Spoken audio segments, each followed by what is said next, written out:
Oke, Assalamualaikum.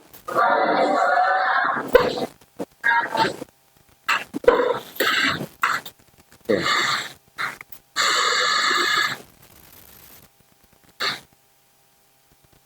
Baik, apa kabar anak-anak? Sehat semua? Ya, alhamdulillah ya, syukur, terima kasih. Baik, hari ini anak-anak kita akan lanjut mata kuliah kita untuk mata kuliah Bahasa Indonesia. Dan tentu seperti biasa sebelum kita mulai mata kuliah hari ini, kita awali dengan sama kita melafazkan basmalah. Bismillahirrahmanirrahim. Dan yang kedua, kita sampaikan salawat dan salam kita kepada Nabi kita Muhammad SAW dengan ucapan Allahumma sholli ala sayyidina Muhammad wa ala ali sayyidina Muhammad.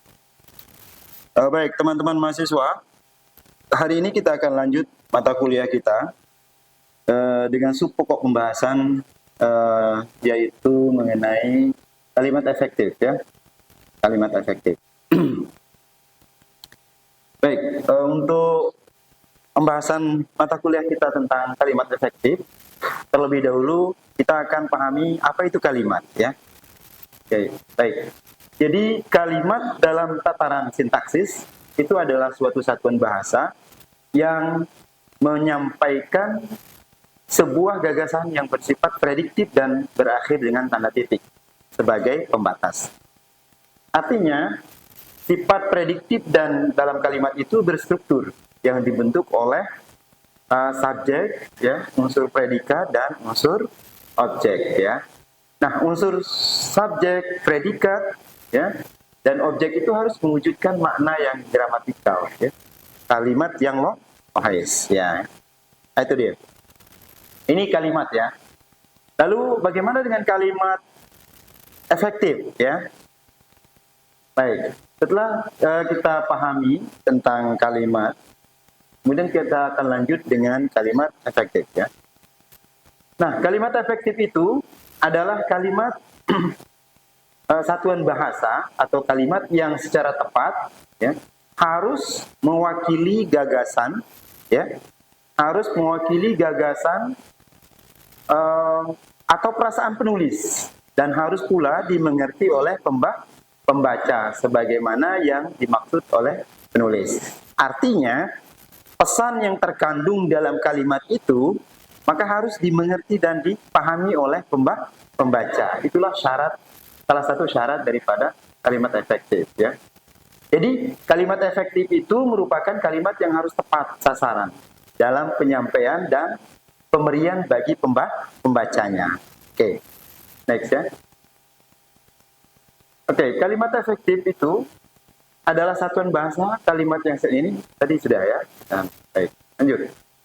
Ada beberapa syarat ya, syarat kalimat efektif itu ya. Di antaranya adalah pertama, kalimat efektif itu harus memiliki fungsi gramatikal dalam kalimat ya. Atau kesatuan fungsi gramatikal. Oke. Kemudian yang kedua, syarat yang kedua adalah memiliki kepaduan atau coherence ya, atau koherensi ya dalam kalimat. Jadi di dalam kalimat itu harus memiliki koherensi atau kepaduan. Kemudian syarat yang ketiga itu adalah kehematan kalimat atau ekonomi bahasa ya. Jadi ekonomis bahasa ya. Kemudian yang keempat, penekanan dalam kalimat ya. Penekanan dalam kalimat efektif. Kemudian yang kelima, kesejajaran dalam kalimat atau paralelisme. Paralel. Kemudian kevariasian dalam kalimat dan penalaran dalam kalimat. Inilah beberapa syarat kalimat efektif. Oke, next ya, lanjut.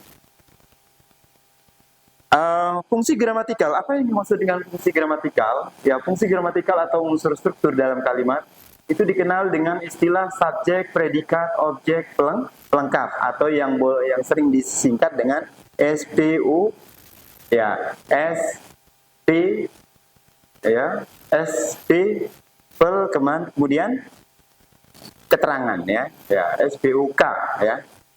Ya, S adalah subjek, objek ya, O, kemudian P adalah predikat, pel adalah pelengkap dan ket adalah keterangannya.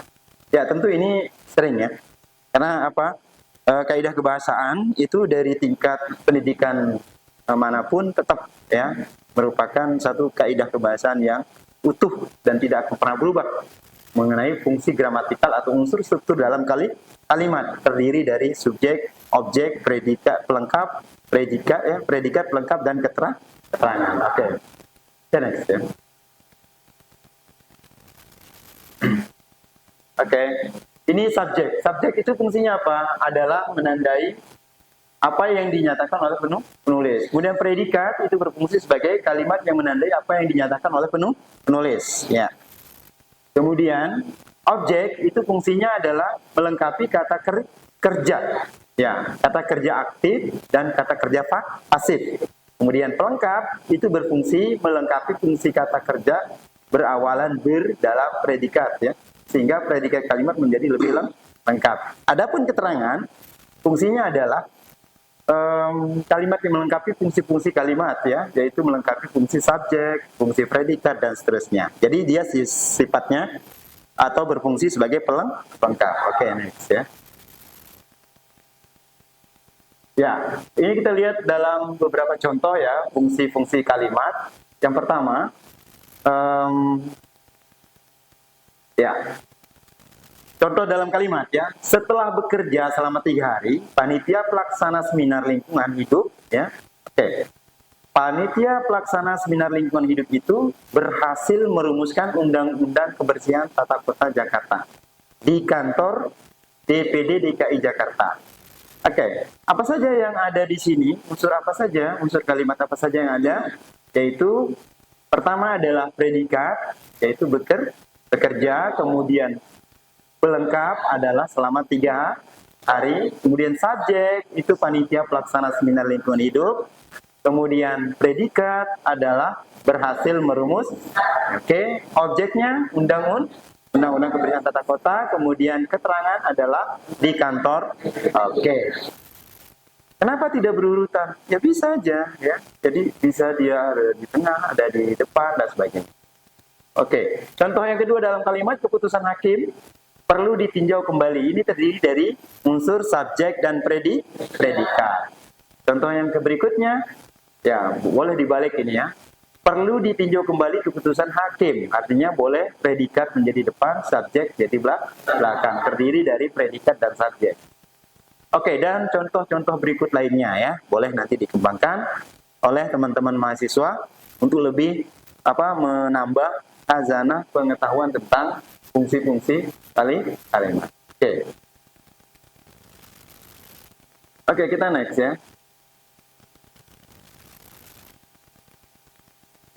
Selanjutnya adalah kepaduan. Ini syarat yang kedua, yaitu kepaduan atau koherensi dalam kalimat. Kepaduan atau koherensi dalam kalimat itu, kalimat efektif, itu adalah hubungan timbal balik atau hubungan ya kedua arah di antara kata atau frasa dengan jelas. Jadi di dalam kalimat itu harus memiliki hubungan imbal balik, harus memiliki hubungan keterkaitan. Ya. Jadi hubungan dua arah antara kata atau frasa dengan jelas, benar dan logis. Ya. Nah hubungan timbal balik itu terjadi di antar kata dalam frasa satu unsur atau dapat terjadi antar frasa dalam antar fungsi dalam kalimat. Mana contohnya? Kita lihat contohnya. Contoh dalam kalimat. Ini contoh kalimat yang tidak koherens, ya, yang tidak koherensif. Artinya yang tidak memiliki hubungan timbal balik atau hubungan dua arah. Contoh pertama, setiap hari dia pulang pergi Bogor Jakarta dengan kereta api. Setiap hari dia pulang pergi Bogor Jakarta dengan kereta api. Seharusnya kalau dia coherence, maka kalimat ini akan berubah menjadi apa? Menjadi setiap hari, ini dia tidak pernah Setiap hari dia pergi pulang, bukan pulang pergi, ya. Jadi dia akan berubah menjadi pergi pulang Bogor Jakarta dengan kereta api, baru dia coherence, ya. Jadi pergi pulang, bukan pulang pergi tadi kayak yang tidak coherence tadi. Ya. Oke. Kemudian oleh panitia seminar makalah itu, ya, oleh panitia seminar makalah itu dimasukkan ke dalam ontologi. Ini yang tidak koheren, ya. Yang koherensifnya apa? Kalimat koherensnya adalah makalah seminar itu dimasukkan ke dalam ontologi, ya. Oke.